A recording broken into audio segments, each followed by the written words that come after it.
Hello दोस्तों, आज एक बार फिर मैं आपसे अपना एमपी वर्ग 2 में टॉप करने का अनुभव शेयर करने आई हूँ। पढ़ाई का तो मेरे से दूर दूर तक का कोई नाता नहीं था। मुझे पढ़ाई को छोड़ के बाकी सब जगह मन लग जाता था। पढ़ाई में मैं बचपन से ऐसी रही हूँ कि मैं पास हो जाऊं तो मेरे टीचर खुशी में मिठाई बांटते थे। मुझे उनको मिठाई खिलाने की कोई जरूरत नहीं पड़ती थी। मैं पास हो जाऊं वही उनके लिए सबसे बड़ी खुशी होती थी। ऐसा बहुत बार हुआ है कि मेरे टीचरों ने मुझसे मिठाई नहीं मांगी है, उल्टा वही मेरे को मिठाई खिलाने आए हैं कि बेटा तुम पास हो गई, बहुत बड़ी बात है। क्योंकि मैं एक दो विषय में कमजोर नहीं थी, मैं लगभग पूरे साल अपने सभी विषयों में 0 नंबर लेके आती थी। वार्षिक परीक्षा तक मेरे टीचरों को यही घबराहट रहती थी कि कहीं मैं फेल होके उनकी नौकरी पे संकट ना ला दूं। मैं प्राइवेट स्कूल में पढ़ी हूँ 10वीं तक, तो मेरे टीचर यही कोशिश करते रहते थे कि मैं जैसे तैसे पास हो जाऊं। मेरी वहाँ भी यही आदत थी कि मैं एकदम लास्ट समय में तैयारी करके पास हो जाती थी, वो भी अच्छे नंबरों से। तो उनको विश्वास ही नहीं होता था। एक दो बार मेरे टीचरों ने मुझसे ये भी पूछा कि कहीं तुम चीटिंग करके तो पास नहीं हुई हो। मेरा कॉन्फिडेंस चीटिंग में भी इतना लूज था कि मैं चीटिंग भी नहीं कर पाती थी। मेरे हाथ पैर बहुत कांपते थे, मैं किसी से पूछती थी ना, मेरे पास कोई पर्ची रहती थी। बस मैं लास्ट समय में अपने पुराने पेपर हल करती थी और पास हो जाती थी। मुझे बचपन से ही भगवान ने जुगाड़ू टाइप का बनाया है। मैं टॉप तो नहीं करती थी, लेकिन मेरा पूरा फोकस रहता था कि बस मैं ये परीक्षा पास करके इस कक्षा से आगे पहुंच जाऊं।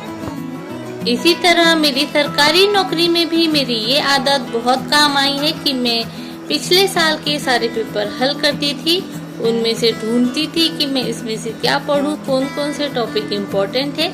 तो आज मैं भी ये करती हूँ कि इनमें कौन कौन से टॉपिक इम्पोर्टेंट है, मैं क्या पढूं। हमारे एमपी टेट में ज्यादा परीक्षा नहीं हुई है, तो हमारे पास पीवाईक्यू नहीं है, इसलिए मैंने सी टेट के पीवाईक्यू हल किए हैं और उनमें से मेन टॉपिक देख के उसका ठीक से रिवीजन किया है। और इसी तरह मेरे पास पेपर सॉल्विंग मेथड भी 20 से 25 तो होंगी। कभी कभी मुझे लगता है मेरे पास 50 से ज्यादा पेपर सॉल्विंग मेथड है, जो मुझे पेपर के समय जरूर याद आ जाती है और आंसर मुझे उछल के दिखाई देते हैं। और इन्हीं आदतों के कारण मैंने अपने पेपर में अभी टॉप किया है। ऐसे ही मैंने अपने अनुभव से सीखा है कि सरकारी नौकरी के लिए आपको शुरू से पढ़ाई में अच्छा होना जरूरी नहीं है। ऐसा जरूरी नहीं है कि सिर्फ टॉपर ही परीक्षा पास करते हैं और सरकारी नौकरी लेते हैं। कभी कभी मुझ जैसे पीछे रहने वाले लोग भी अपनी सही रणनीति से पेपर में टॉप कर जाते हैं। जैसे मेरी रणनीति में मैंने बहुत ही सीमित संसाधनों का बार रिवीजन किया है, बहुत सारी प्रैक्टिस की है, बहुत सारे पीवाईक्यू हल करते हुए अपनी पेपर सॉल्विंग मेथड तैयार की है।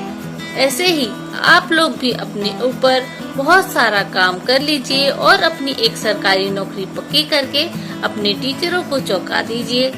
तो मैं भी बिल्कुल आप जैसी हूँ। मैंने अपने पेपर में कभी टॉप नहीं किया था, ये मेरा पहली बार है जब मैंने टॉप करके अपनी सरकारी नौकरी कंफर्म की है। इसी तरह मेरे अनुभव का लाभ लेते रहने के लिए इस वीडियो को लाइक, चैनल को सब्सक्राइब जरूर करें। धन्यवाद।